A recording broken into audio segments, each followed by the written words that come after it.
I really need to think of an intro.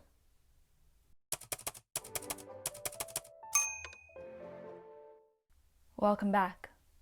Today I will be reading Chapter 2 of The Turn of the Screw by Henry James. Let's get started.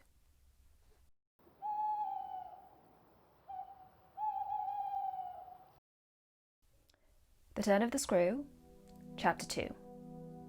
This came home to me when 2 days later I drove over with Flora to meet, as Mrs. Gross said, the little gentleman, and all the more for an incident that, presenting itself to the second evening, had deeply disconcerted me. The first day had been, on the whole, as I have expressed, reassuring, but I was to see it wind up in keen apprehension. The postbag that evening, it came late, contained a letter for me which, however in the hand of my employer, I found to be composed but of a few words, enclosing another addressed to himself, with the seal still unbroken. This I recognise is from the headmaster, and the headmaster's an awful bore. Read him, please, deal with him, but mind you don't report. Not a word. I'm off. I broke the seal with great effort, so great of one that I was a long time coming to it, took the unopened missive at last up to my room, and only attacked it just before going to bed. I had better have let it wait till morning, for it gave me a second sleepless night. With no counsel to take, the next day I was full of distress, and it finally got so the better of me that I determined to open myself at least to Mrs. Gross. What does it mean? The child's dismissed his school. She gave me a look that I remarked at the moment, then visibly, with a quick blankness, seemed to try to take it back. But aren't they all... Sent home, yes, but only for the holidays. Miles may never go back at all. Consciously, under my attention, she reddened. They won't take him? They absolutely decline. At this, she raised her eyes, which she had turned from me. I saw them full of good tears. What has he done? I hesitated. Then I judged best simply to hand her my letter, which, however, had the effect of making her, without taking it, simply put her hands behind her. She shook her head sadly. Such things are not for me, miss. My counsellor couldn't read. I winced at my mistake, which I attenuated as I could, and opened my letter again to repeat it to her. Then, faltering in the act, and folding it up once more, I put it back in my pocket. Is he really bad? The tears were still in her eyes. Do the gentlemen say so? They go into no particulars. They simply express their regret that it should be impossible to keep him. That can only have one meaning. Mrs. Gross listened with dumb emotion. She forbore to ask me what this meaning might be, so that presently, to put the thing with some coherence and with the mere aid of her presence to my own mind, I went on. That he is an injury to others. At this, with one of the quick turns of simple folk, rude, she suddenly flamed up. Master Miles, him an injury? There was such a flood of good faith in it that, though I had not yet seen the child, my very fears made me jump to the absurdity of the idea. I found myself, to meet my friend the better, offering it on the spot sarcastically, to his poor little innocent mates. It's too dreadful, cried Mrs. Gross, to say such cruel things. Why, he's scarce 10 years old. Yes, it would be incredible. She was evidently grateful for such a profession. See him first, miss, then believe it. I felt forthwith a new impatience to see him. It was the beginning of a curiosity that, for all the next hours, was to deepen almost to pain. Mrs. Gross was aware I could judge of what she had produced in me, and she followed it up with assurance. You might as well believe it of the little lady, bless her. She added the next moment, look at her. I turned and saw that Flora, whom 10 minutes before I had established in the schoolroom with a sheet of white paper, a pencil, and a copy of nice round O's, now presented herself to view at the open door. She expressed in her little way an extraordinary detachment from disagreeable duties, looking to me, however, with a great childish light that seemed to offer it as a mere result of the affection she had conceived for my person, which had rendered necessary that she should follow me.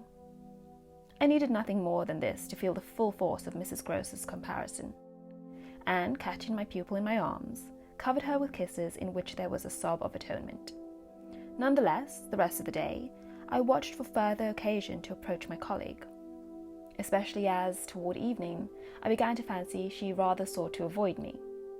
I overtook her, I remember, on the staircase. We went down together, and at the bottom I detained her, holding her with a hand on her arm. I take what you said to me at noon as a declaration that you've never known him to be bad. She threw her head back. She had clearly, by this time, and very honestly, adopted an attitude. Oh, never known him? I don't pretend that. I was upset again. Then you have known him? Yes, indeed, miss, thank God. On reflection, I accepted this. You mean that a boy who never is no boy for me? You like them with the spirit to be naughty?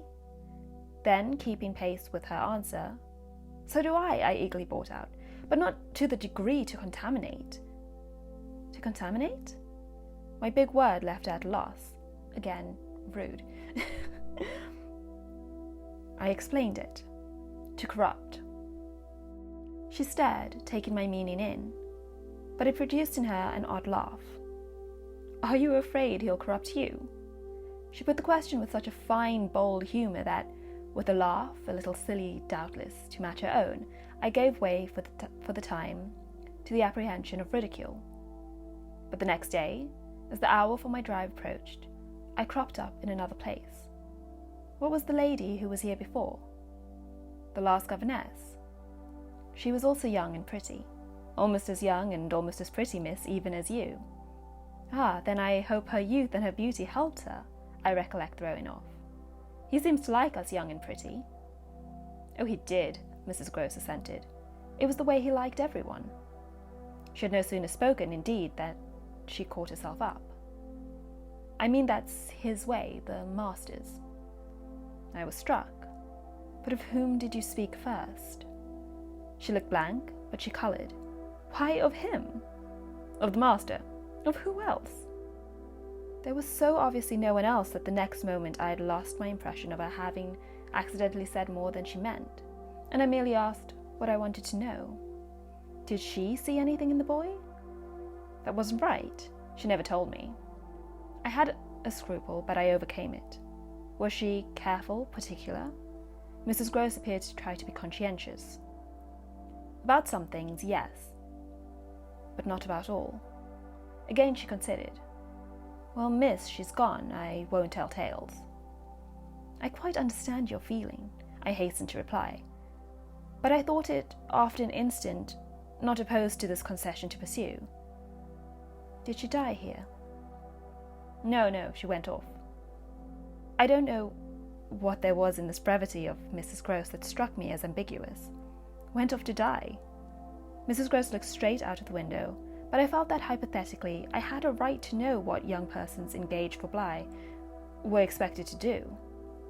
She was taken ill, you mean, and went home? She was not taken ill, so far as appeared in this house. She left it at the end of the year to go home, as she said, for a short holiday, to which the time she had put in had certainly given her a right. We had then a young woman, a nursemaid, who had stayed on and who was a good girl and clever, and she took the children altogether for the interval. But our young lady never came back, and at the very moment I was expecting her, I heard from the master that she was dead. I turned this over. But of what? He never told me. But please, miss, said Mrs. Gross, I must get to my work. And that's the end of chapter 2. If you enjoyed this video, please like it and please subscribe. And chapter 3 will be out tomorrow. See you then.